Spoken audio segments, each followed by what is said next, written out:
Welcome to the TheDPost Sports Chat. I'm Drew Rubenstein. I'm here with veteran University High football coach John Kelley. Appreciate your time today. Thanks, Drew. Appreciate being here. And Coach, Mohawk Bowl week again for you. You've been in a part of a number of these. Is this week different, or how much different is this versus the rest of the season? Well, it's a special week. I mean, it's a crazy week, but at the same time, I mean, it's a wonderful community event. I mean, it's nice that it's turned into what it's turned into. I mean, this is the one game everybody shoots for, the one game everybody gets behind. A lot of sponsors, a lot of people put stuff in their windows, and old alumni come back out. So it's a very special time, but at the same time, it's hectic and it takes away from some of the focus and concentration you need. But you have to just trade that off for the benefit, I guess.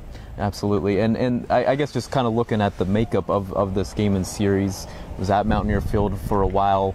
Do you get the sense, fan-wise, community-wise, is it what it once was, or can it get back to where it was when it was at Mountaineer Field in the late 90s? Or well, I think it's probably better that we do it at each place, because both of us have through the Board of Education and contributions from the community. We both have tremendous facilities. It would be a shame not to use them. And then, the last few times at Mountaineer Field became such a hassle with 9/11 and the security and all the things you weren't allowed to do, and so it really changed up the idea of going out there.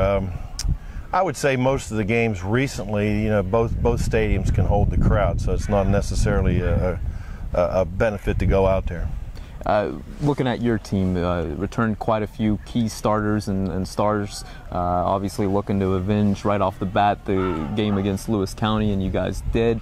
Has this team progressed the way that you would have hoped for over the course of the season? Where are they right now? No, I think they've actually progressed better. I mean, we expect them to be very good, being most of them, almost everyone were starters last year, and we expected a good year. This has kind of been the pinnacle, because they actually played as sophomores a good bit, but I actually, when it started at the beginning of the year, I mean, I looked on the schedule and thought there would be probably 3, maybe 4 games that would be very difficult games, and we handled them all very well. I mean, the loss to Wheeling Park is certainly nothing to shun or think that we did poorly. We made a mistake up there, and they got up on us, and then we came back and ran out of time. But I mean, they're a great team. But I mean, I had no idea going in what going to Greenbrier East was going to be like. We picked up Logan, didn't know anything about them. Parkersburg South seems to be down, but they were an excellent team last year, so we kind of worried about them. And then Brook, you never knew about them. So these guys have actually exceeded tremendously what I thought. I mean, they've blown some games out that I thought should be pretty tough games. You know John Bowers well, Morgantown's program, same Mohegans team that they've been in past years, or when you've observed them this season, what do the Mohegans do well? Well, I mean, they're always solid, well coached, and I mean, it's one of the premier programs in the state. I mean, I do get very frustrated when people say, well, you can't beat your county rival, you can't beat Morgantown High. I mean, I said this to Justin Jackson, somebody needs to go back and look. Well, University High's since about 95 has beaten Morgantown more than any team in West Virginia. Now it's not very many times, but that's just a compliment to how good their program is. But this year's a little bit different. I mean, they've had some great backs with Weigel and Ura and some of those guys, but Chazzy puts a dimension that you don't see a whole lot of. I mean, here's a guy that's going to win to Kennedy that could probably rush for 500 yards in some of the games if he'd have played the whole game. And then they got the 2 D1 linemen. I mean, that you don't see that very often on one team, and the other kids are pretty solid. And like I said, they're so well coached, and they got such a good program. This might be a little better than some of the teams they've had in the past. Is that right? Okay. The power too. You mentioned not only Chazzy, but the Division I talent that they have on the line. Getting the Chazzy probably is an issue just before you even try to tackle him. Here's the problem. I mean, I think Chazzy's one of the finest young men around, and he's a great running back. And like I said, he should win. He'd get my vote if I could vote for the Kennedy. But the problem is, and I mean, he'd be the first one to tell you because he's so humble. But I mean, that offensive line is a sea of humanity. I mean, they never get the credit they deserve. Linemen never get the credit, but those guys can just basically, they'll be wearing white jerseys and it could be a whiteout coming at you. You don't even know where Chazzy's at, and then he does that little rollback and he's into the secondary before you know it. So I think he would be the first to tell you that he would credit that offensive line for the success he's had. And I mean, I look at them offensively and defensively. They don't only have size, but they're great skill, and that's probably why 2 of them are Division I.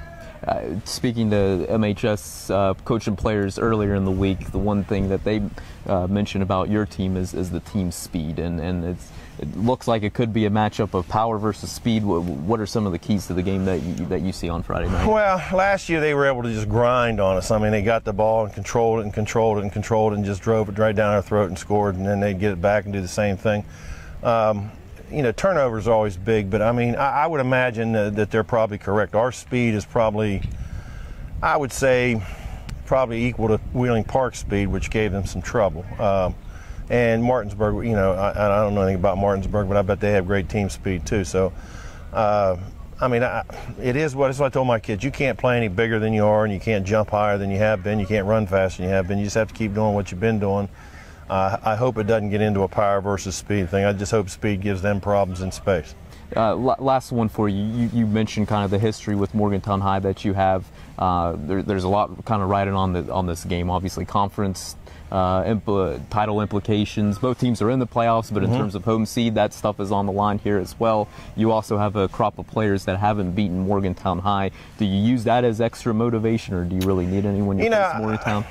Again, people are going to criticize me. I guess that's what they get paid to do, but and I get paid to take it. But you know, my approach has always been, this is 1/10 of the season. It's one game. I mean, I don't want to be Dana Holgerson-like and say that, but at the same time, there is a lot of implications. These kids know that if they win, they're going to play a home playoff game.